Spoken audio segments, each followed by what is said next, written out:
Let's look at things at the ground. What is it that Hamas wanted to achieve through this? Because this, there obviously the scale of the attack, the scale of the invasion, clearly shows that there is a larger objective. They clearly knew that Israel will have no other option but to retaliate and retaliate very, very strongly.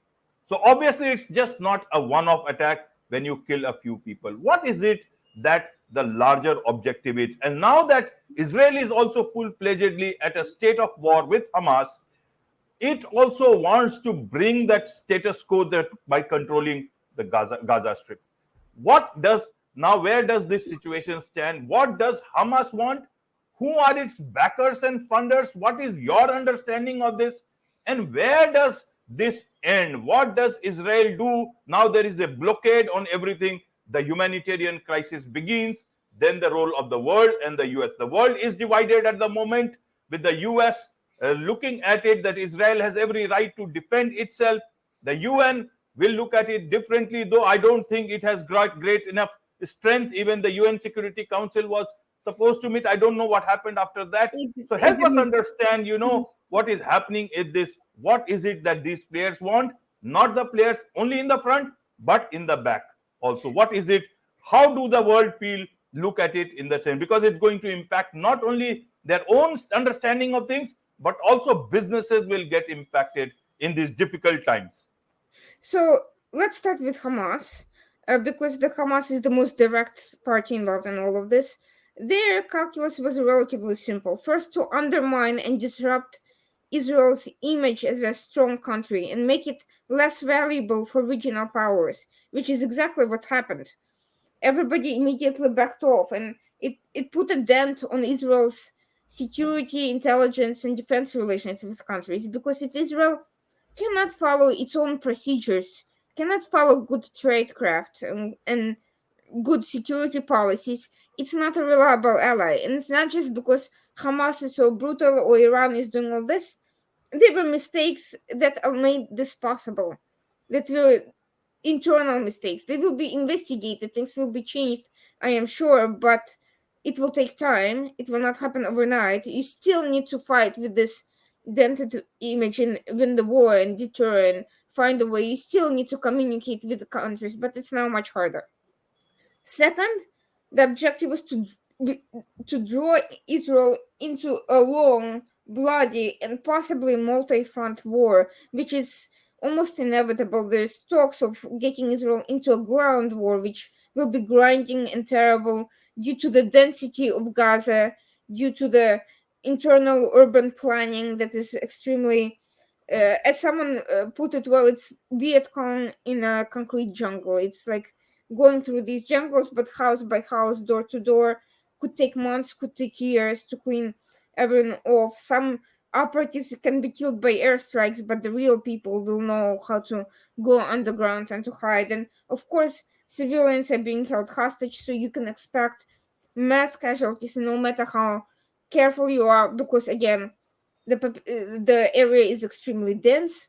And despite numerous calls for evacuations, first of all, there's few places to go, and second, the authoritarian regime wants as many casualties as possible in order to create a pressure by the international community for Israel to de-escalate, create horrible optics propaganda, and all of that. And many people in the world are not all that sympathetic to Israel to begin with. So now, when you have everyone calling, well, you're killing innocent children, they'll say, what's the difference between Palestinian children and Israeli children? Lives are lives, and lives are being lost. So they don't care that Hamas went into it with deliberate, intentional, genocidal brutality. All they care is that people are being, civilians are being killed on both sides. So that's how most of the world is going to look at it. And UN is not the least of it.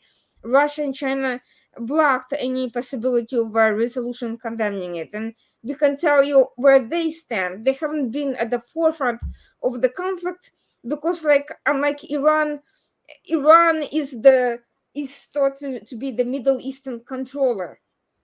Because Iran is investing into all these practices. It trains them. It creates a real high-level army out of all of them. Russia and China work with Iran. They're increasing their presence in the region, but they are not yet at the level where they can control their own militia, nor do they necessarily want to. They've got their own geopolitical agendas, but what they do want is to advance an anti-Western agenda in the Middle East and partnering with Iran and working with these terrorist organizations and backing them politically and giving them political legitimacy is something they can do. And at times it's more than that. At times we can, Russia and Iran are working on joint missile production. Where do you think that's going to go? Not just to Russia and not just to Iran, but also to regional proxies and partners and Russian proxies in various areas. And because Russia has its mercenaries and militias and people it recruits in different parts of the world, and China also has delivered weapons. Their Chinese-made weapons in the hands of Hamas. So, despite its calls for allegedly neutrality, it is actively involved in the conflict, and it's not in favor of Israel at all. Despite having commercial interests in Israel, it's doubtful that China will get directly involved in the front lines because it wants to keep its business in Israel and it wants to have access so it could do the same thing as it does everywhere, which is steal technology and spy. But so if you are perceived as somebody who is aggressive and causing harm, you will have less opportunity to do that. But this role is being this image is slowly dissipating because after what happened at the UN, you cannot claim that these countries are neutral. That's not neutrality. That's favoring Hamas. When you have a terrorist organization engaging in unprovoked attacks against civilians, there cannot be a neutrality. You have to condemn it. That's as far as those interests go. But there are other interests. There's Qatar, which is essentially an Islamist regime. People won't admit it. They claim that the royal family there is not all that religious, that they party and use drugs. When has that ever stopped anyone? The agenda is religious. Their partnerships are religious. Everything they do is using religious rhetoric. The motivation may not be in line with mainstream Islam, but it's certainly a religious justification and religious rhetoric, and the motivation has this interest in using religion to further political goals. Turkey, the same. You can say that maybe Turkey is not serious in rebuilding any sort of Ottoman Empire or religious empire or this or that, but it is absolutely cultivating these militias and groups, both internally and externally, and it hasn't stopped. Both Qatar and Turkey harbor the real leadership of Hamas, not the operatives implementing these policies, but the guys who call the shots. And they live a very good life in Doha and in Turkey, in Istanbul, and they don't have anything to worry about, and they have not been expelled. And Erdogan did not promise to expel them when he visited the United States recently. Despite all his talks about renormalizing with Israel, when it comes to these priority issues, he needs them for his own stay in power, for his own control, as does Qatar. So these guys were definitely in on the whole thing. Their role needs to be exposed. It's not likely to be exposed because Erdogan is needed in NATO to get the Swedes into NATO and to blockade Russian ships. Despite the fact that Turkey is doing huge amounts of business with Russia, go explain that. how that relationship works. Must be a little bit awkward in those meetings. But and Qatar, look, Qatar is designated as a major non-NATO ally, and a huge amount of money flows from Qatar all over the world. Israel even tried to do business with Qatar, despite the fact that Qatar refuses to recognize it and was vehemently opposed to the Abraham Accords. But the United States forget it. All the leading think tanks take money from Qatar. And Qatar is known for hacking officials, leaking the information or blackmailing them with sensitive information. So with a country like that, that has infinite money to spend and is not beyond destroying reputations, leaking government secrets, and doing things like that.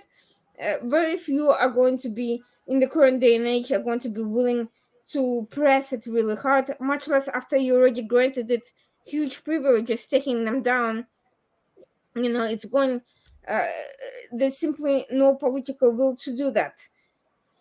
But we should not also remember the Western countries and their allies who are providing all this uncontrolled humanitarian aid without regard for the consequences of allowing violent and hateful ideologies to proliferate from childhood age to adulthood. This level of violent indoctrination that passes for education produces predictable results, and that happens all over the world, not just in Gaza. It can happen in Europe, it can happen in any country in the world where you allow this level of indoctrination to persist. So, all of these people understand that they are giving this uncontrolled money to dictatorships with agendas, and they do that anyway. So morally, they're just as responsible for the outcome of their money being misused. Right, right, Irina. So what happened